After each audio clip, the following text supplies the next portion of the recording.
Néhémie au chapitre 1. Parole de Néhémie, fils de Hakalia.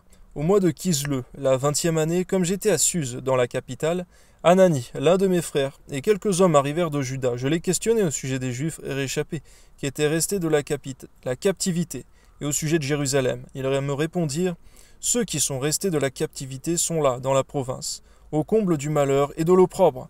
Les murailles de Jérusalem sont en ruine, et ses portes sont consumées par le feu. Lorsque j'entendis ces choses, je m'assis, je pleurai, et je fus plusieurs jours dans la désolation.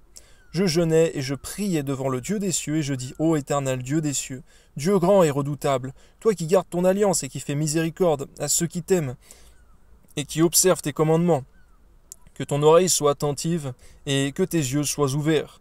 Écoute la prière que ton serviteur t'adresse en ce moment, jour et nuit, pour tes serviteurs les enfants d'Israël, en confessant les péchés des enfants d'Israël, nos péchés contre toi. Car moi et la maison de mon Père, nous avons péché.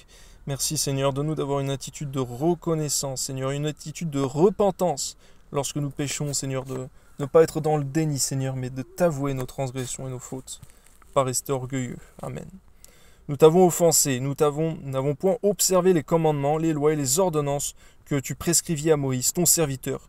Souviens-toi de cette parole que tu donnas ordre à Moïse, ton serviteur, de prononcer.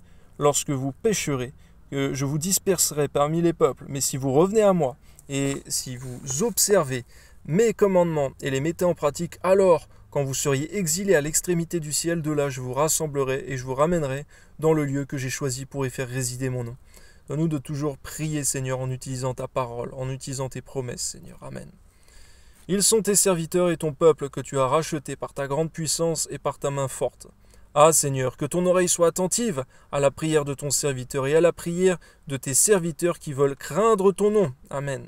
Donne aujourd'hui du succès à ton serviteur et fais-lui trouver grâce devant cet homme. J'étais alors et chanson du roi. Amen.